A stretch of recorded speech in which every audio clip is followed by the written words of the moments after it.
भारत में सिख की पॉपुलेशन आज लगभग 2 करोड़ से ज्यादा है।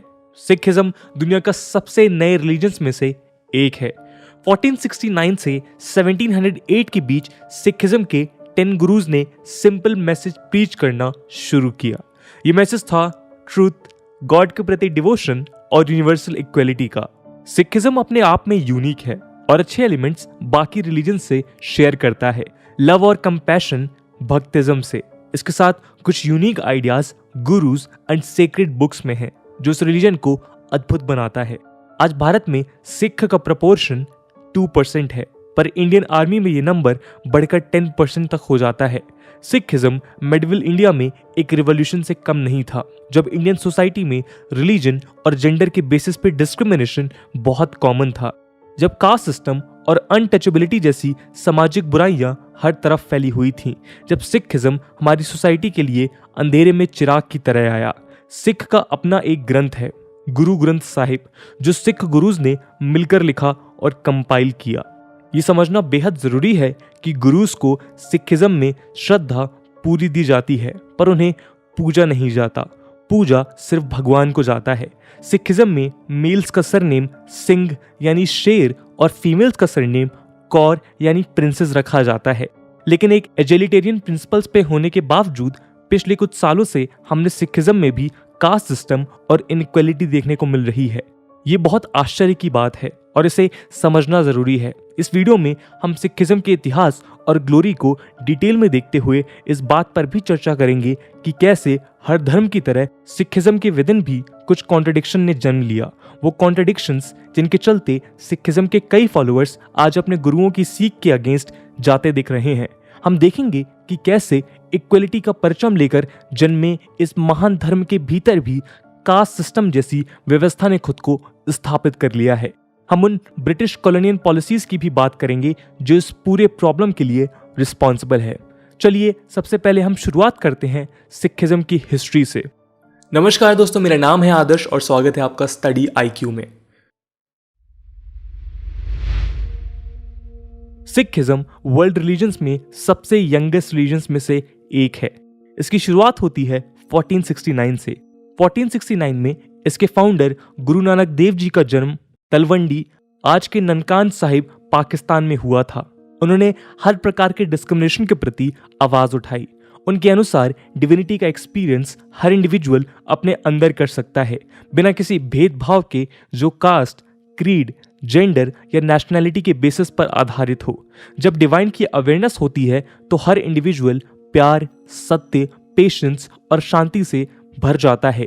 30 साल की उम्र में उन्होंने एनलाइटमेंट प्राप्त की और उसके बाद 15 साल तक ट्रैवल करके पूरे इंडियन सबकॉन्टिनेंट में उन्होंने अपने ब्रदरहुड के मैसेज का प्रचार किया।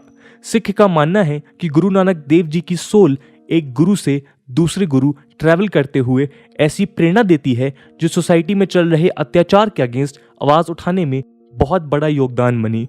शुरू से ही निर्गुण भक्ति में सिख विश्वास रखते थे। इसके बाद सिखिज्म धीरे धीरे बढ़ने लगा। 5th गुरु अर्जन देव जी ने हरमंदिर साहिब अमृतसर में यानी कि गोल्डन टेम्पल की कंस्ट्रक्शन कंप्लीट की। गोल्डन टेम्पल सिख के लिए सबसे सेक्रेड प्लेसेस में से एक है। इसकी कंस्ट्रक्शन इस तरह से की गई है कि 4 तरफ से अंदर जाने के लिए 4 दरवाजे हैं। इसका अर्थ यह है कि इसके दरवाजे हर इंसान के लिए खुले हैं, चाहे वो किसी भी धर्म, कास्ट या बोली से हो। आज भी इस गुरुद्वारे में बिना किसी भेदभाव के हर रोज लाखों लोगों को लंगर परोसा जाता है। गुरु अर्जन देव जी की भक्ति पूरे पंजाब में फैलने लगी और इसी समय मुगल एम्परर जहांगीर ने अपनी नैरो माइंडेडनेस के कारण इन्हें टॉर्चर करना शुरू कर दिया। पूरे 5 दिन तक टॉर्चर होने के बाद और अपने फेथ पर अटल रहने के बाद अर्जन देव जी हमेशा के लिए अमर हो गए। जहांगीर के द्वारा किए गए टॉर्चर के बावजूद सिखिज्म इंटरफेथ टॉलरेंस का भी प्रतीक बना रहा। 9th गुरु तेग बहादुर जी इसके सबसे बड़े प्रमाण हैं। 17th सेंचुरी के अंत में मुगल एम्परर औरंगजेब दिल्ली में रूल कर रहा था। जैसा कि हम जानते हैं कि वो एक इनटॉलरेंट रूलर था और तेजी से कन्वर्जेंस की तरफ उसका पूरा ध्यान था। जब कश्मीरी पंडित्स को फोर्सफुली इसके द्वारा कन्वर्ट किया जा रहा था, तब तेग बहादुर जी से पूछने पर उन्होंने कहा कि मुगल एम्परर को कह दिया जाए कि अगर औरंगजेब तेग बहादुर जी को कन्वर्ट कर लेगा तो वो भी सब मान जाएंगे। इसके बाद लंबे चले औरंगजेब के टॉर्चर के बाद भी तेग बहादुर जी ने अपने फेथ नहीं छोड़ा। उन्हें अपने प्राणों की आहुति दिल्ली में देनी पड़ी। चांदनी चौक के पास शीशगंज गुरुद्वारा तेग बहादुर जी के मार्टियरडम का प्रतीक है। इसके बाद 10th गुरु गोविंद सिंह जी, जो कि गुरु तेग बहादुर जी के बेटे थे, उन्होंने 1699 में खालसा पंथ की स्थापना की। खालसा एक ऐसी कम्युनिटी का प्रतीक बना जो मेन और विमेन के बीच इक्वलिटी स्टैब्लिश करता है और शांति का मैसेज भी स्प्रेड करता है। इसी के साथ खालसा ये भी सिखाता है कि अगर इनजस्टिस और ट्राइनरी से लड़ने के लिए आर्म्स उठाने की जरूरत पड़े तो वो भी जरूरी है। इसलिए खालसा आर्मी का भी क्रिएशन हुआ।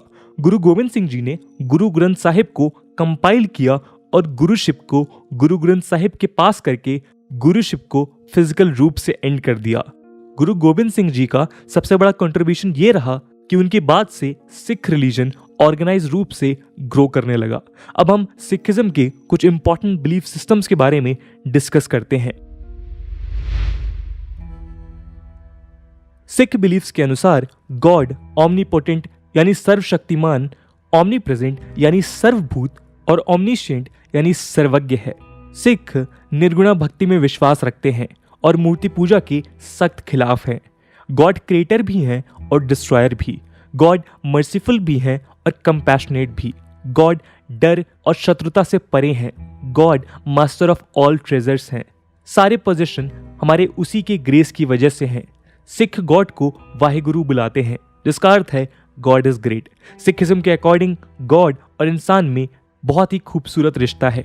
सिखिज्म ना तो एसेटिसिज्म यानी वैराग्य में बिलीव रखता है और ना ही अविवाहित जीवन में, और ना ही ये कहता है कि सत्य की सर्च में आपको गुफा या पहाड़ जाने की जरूरत है। सिख्स के लिए एक असली जीवन गृहस्थी का ही जीवन है।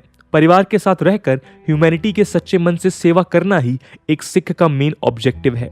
सिखिज्म कास्ट सिस्टम के बिल्कुल अगेंस्ट है और हमेशा से इक्वलिटी पे उनका स्पेशल ध्यान रहा है। यहाँ तक कि गुरु ग्रंथ साहिब में भी जो हिम्स कंपोज किए गए हैं वो विभिन्न रीजन के भक्ति सेंट्स को बिलोंग करते हैं। ये भक्ति सेंट्स दोनों हिंदूज और मुस्लिम्स थे, पर हर सेंट की अच्छी बात गुरु ग्रंथ साहिब से जोड़ी गई और यहाँ किसी प्रकार का भेदभाव नहीं किया गया। इसमें सिख गुरुओं के साथ फारिद, नामदेव, सूरदास, रविदास, कबीर इत्यादि जैसे कंट्रीब्यूटर्स शामिल हैं। इसके अलावा सिख टेंपल यानी गुरुद्वारे में सभी लोग इक्वली इनवाइटेड हैं। पहला गुरुद्वारा गुरु नानक देव जी के करतारपुर में बनाया गया था, जो आज पाकिस्तान में स्थित है। गुरुद्वारे में आमतौर पे 2 कमरे होते हैं। मेन हॉल में गुरु ग्रंथ साहिब रखा जाता है और दूसरे में लंगर किया जाता है। लंगर सब एक साथ नीचे बैठकर करते हैं और ये एक इक्वलिटी का प्रतीक माना जाता है। ये कास्ट सिस्टम या अनटचेबिलिटी की तरह प्योरिटी इम्प्योरिटी की भावना को खत्म करने की एक जोरदार कोशिश है।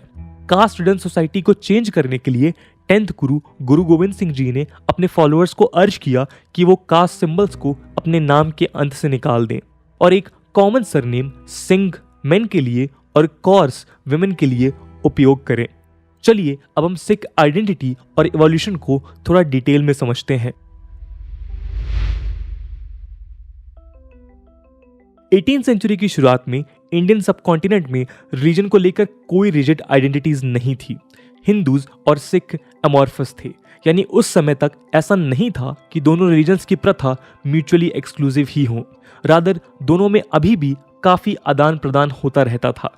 बट फिर शुरू होता है कॉलोनियल रूल और क्रिश्चियन मिशनरीज द्वारा कन्वर्जन्स का दौर। दूसरी ओर जब आर्य समाज भी हिंदुइज्म को रिफॉर्म करने लगता है, तब सिख अपनी सेपरेट आइडेंटिटी बनाने लगते हैं। सिंह साहब, जो कि 1873 में एस्टैब्लिश की गई थी, वो इसमें सबसे इंपॉर्टेंट रोल प्ले करती है। उन्होंने सिख रिलीजन को प्योरीफाई करना शुरू किया और नॉन सिख सिंबल्स को गुरुद्वारा परमाइसेस से बाहर निकाला। इवन गुरुद्वारा मैनेजमेंट में भी कई बदलाव किए गए। इसी से प्रेरित होकर सिख गुरुद्वारा एक्ट को 1925 में ब्रिटिश एसेंट मिला और गुरुद्वारास का कंट्रोल करप्ट महंत से शिरोमणि गुरुद्वारा प्रबंधक कमेटी SGPC के पास चला गया और SGPC धीरे धीरे 1950s तक सिख रिलीजियस मैटर्स पर अल्टीमेट अथॉरिटी बन गई। आज के दिन जो हमें पंजाब में डिवीजन और पॉलिटिक्स देखने को मिलती है, वो रिलीजन के ओरिजिनल बिलीफ्स को कॉन्ट्रडिक्ट करती दिखाई पड़ती है। ऐसा कहा जाता है कि 2008 में एसजीपीसी ने पावर पॉलिटिक्स के लिए सिख कम्युनिटी को पोलराइज करना शुरू कर दिया। उन्होंने सिख को गुरु नानक देव जी और गुरु गोबिंद सिंह जी की लेगेसी में एक चूज करने को कहा। दोनों गुरुओं के बीच कॉन्ट्रडिक्शंस दिखाने शुरू किए गए, जबकि ऐसे कोई कॉन्ट्रडिक्शन थे ही नहीं। 2009 में पंजाब और हरियाणा हाई कोर्ट ने एसजीपीसी के फेवर में रूल करते हुए सिख को डिफाइन किया और कोर्ट में कहा कि सिर्फ वही सिख की तरह कैटेगराइज किए जाएंगे जो सिखिज्म के 5 आर्टिकल्स ऑफ फेथ को मानते हैं, यानी जिसने अपने हेयर कट कराए हैं वो सिख नहीं है। ये सारी डेवलपमेंट्स वोटिंग राइट्स को लेकर हुई एंड एसजीपीसी अपना दबदबा आने वाले समय तक बनाए रखना चाहती थी। 2011 सेंसस के अकॉर्डिंग पंजाब की पॉपुलेशन लगभग 2.4 करोड़ है, जिसमें से सिख अराउंड 60% हैं। एसजीपीसी के कैटेगराइजेशन की वजह से इन 60% में से केवल 1/3 केशधारी सिख वोटिंग के लिए एलिजिबल हैं। सिख कम्युनिटी जो अपनी इगैलिटेरियनिज्म और ह्यूमैनिटी की सर्विस के लिए जाने जाती है, उनके लिए सबसे बड़ी आयरनी यही है कि आइडेंटिटी बैटल्स की फाइट्स सेक्युलर कोर्ट्स में जीतने के बाद भी रियल सेंस में हार दिखती है। उनकी जीत एक्सक्लूजन में नहीं बल्कि इंक्लूजन में है। रिसेंटली सितंबर 2021 में एक ऐसी घटना हुई जो सिख फेथ के अगेंस्ट जाती है। जैसा हमने पहले डिस्कस किया कि सिखिज्म में मूर्ति पूजा बिल्कुल मना है, लेकिन इंग्लैंड के वोल्वरहैम्पटन में सारागढ़ी स्टैचू अनवील किया गया, जहां अकाल तख्त के जाटदार भी मौजूद थे। मेमोरियल बैटल ऑफ सारागढ़ी में शहीद मार्टियर्ड सोल्जर्स को मान देने के लिए है, जिसमें 21 सिख सोल्जर्स जो 36 रेजिमेंट को बिलोंग करते थे, उन्होंने हजारों अफगान ट्राइब्समैन को नाकों तले चने चबवा दिए थे। क्रिटिक्स का कहना है कि ये सिख फेथ के अगेंस्ट हैं एंड जो 1 करोड़ रुपए स्टैचू के बनवाने में लगाए गए हैं वो लंगर की सेवा के लिए प्रयोग किए जा सकते थे। एक सबसे बड़ी विडंबना जो हमें डिटेल में समझनी जरूरी है वो है सिखिज्म के विद इन कास्ट सिस्टम की। आदि ग्रंथ कास्ट सिस्टम की कड़ी शब्दों में निंदा करता है और गुरुद्वारे में स्पेशली कास्ट सिस्टम को ऑब्जर्व करने के सख्त खिलाफ है। लंगर इसका सबसे बड़ा एग्जाम्पल है, जहां सब लोग एक साथ बैठकर नीचे खाना खाते हैं बिना किसी भेदभाव के। आईआईटी दिल्ली में सोशियोलॉजी प्रोफेसर रविंदर कौर ने अपने paper Jat Sikh a question of identity में इस टॉपिक पर विस्तार से चर्चा की है। उनका कहना है कि ऑक्यूपेशनल डिवीजन ऑफ लेबर के लिए हमेशा से कास्ट ने सिख कम्युनिटी में एक इंपॉर्टेंट भूमिका निभाई है और आज भी निभाती आ रही है। बट ये सब शुरू कैसे हुआ और आज सिखिज्म में भी कास्ट सिस्टम क्यों देखने को मिल रहा है, इसको समझने के लिए हमें थोड़ा पीछे जाना पड़ेगा। ब्रिटिशर्स सिख प्रिंसेस के लिए ग्रेटफुल थे जब उन्होंने 1857 म्यूटनी के समय ब्रिटिशर्स की पूरी हेल्प की थी। इसके बाद ब्रिटिशर्स को रियलाइज हुआ कि सिख आर्मीज को अफगानिस्तान और इंडिया के बीच एक लॉयल बफर्स की तरह यूज किया जा सकता है। ब्रिटिशर्स ने बंगाली सोल्जर्स को सिख सोल्जर से रिप्लेस किया, पर एक शर्त रखी कि सिर्फ वही सोल्जर्स आर्मी को ज्वाइन कर सकते हैं जो सिखिज्म के इंपॉर्टेंट सिंबल्स यानी 5 केस को फॉलो करते हैं। और यहीं से सिख्स के बीच में एक डिवीजन शुरू हो गया। ब्रिटिश की डिवाइड एंड रूल पॉलिसी के अंडर उन्होंने पंजाब में ट्रेडिशनल, एग्रीकल्चरिस्ट, मार्शल रेसेस और ट्रेडिंग कास्ट्स के बेसिस पर डिस्क्रिमिनेशन करना शुरू किया, जो आज तक हमें सोसाइटी में दिखाई देता है। आज पंजाब में भारत की सबसे प्रोपोर्शनेट शेड्यूल कास्ट पॉपुलेशन है। 2011 सेंसस के हिसाब से पंजाब की पॉपुलेशन में 31% शेड्यूल कास्ट है, जबकि नेशनल एवरेज केवल 16% है। लैंडलेस दलित सिख जाट फार्मर्स पर डिपेंडेंट रहते हैं, जिनके पास बड़े बड़े लैंड्स हैं। 1960s के ग्रीन रिवॉल्यूशन से पंजाब जाट्स का फायदा हुआ और लैंडलेस दलित्स के साथ डिवीजन और भी ज्यादा बढ़ता चला गया। आज इतनी इनइक्वालिटी है कि कुछ रिपोर्ट्स के अकॉर्डिंग दलित सिख को जाट गुरुद्वाराज में भी डिस्क्रिमिनेट किया जाने लगा है। यही अनेक कारणों में से एक प्रमुख कारण बना जिसकी वजह से पंजाब में हमें अनेक डेराज देखने को मिलते हैं। डेराज ने दलित सिख को एक सेंस ऑफ कम्युनिटी दी और इगैलिटेरियनिज्म लाने की कोशिश भी की। डेराज ने इन्हें डिग्निटी, इक्वालिटी और बिलोंगिंगनेस दी, जो मेन स्ट्रीम सिख रिलीजन के लोग दलित सिख को ना दे पाए। राधा स्वामीज, सच्चा सौदा, निरंकारीज, नामधारीज, हांडलीज, दिव्य ज्योति जागरण संस्था, भनियारावाला और रविदासियास कुछ आज भी प्रमुख डेराज पंजाब और आसपास के स्टेट्स में एग्जिस्ट करते हैं। देश सेवक Chandigarh based Punjabi language regional daily द्वारा 2009 की एक स्टडी के अनुसार पंजाब में करीब 9000 सिख और नॉन सिख डेराज हैं। इनमें से कई डेराज लिविंग गुरु में विश्वास रखते हैं और यहाँ तक कि उनकी अपनी होली बुक्स भी हैं। वर्शिप बाबा का रोल स्पिरिचुअल गाइडेंस से बढ़कर अब सब्सिडाइज राशन और मेडिकल केयर में भी फैल गया है। पिछले कुछ सालों में कंजर्वेटिव सिख इन डेरा को अपोज करते हैं। ये बदलती हुई पंजाब की सोसाइटी सबको आश्चर्यचकित कर देती है। सिखिज्म इंडिया में आया ही एक तरह से ब्राह्मणिक सिस्टम के अगेंस्ट रिवॉल्ट के रूप में था। शुरू से ही इसने कास्ट सिस्टम और किसी भी और तरह के डिस्क्रिमिनेशन को अपोज किया है। गुरु नानक जी ने लंगर या फ्री कम्युनिटी किचन इक्वलिटी को प्रमोट करने के लिए ही किया था। सिखिज्म में प्राइस्ट किसी भी एक कास्ट ग्रुप को नहीं बिलोंग करते और मोस्ट गुरुद्वारों में सब इक्वली प्रे कर सकते हैं।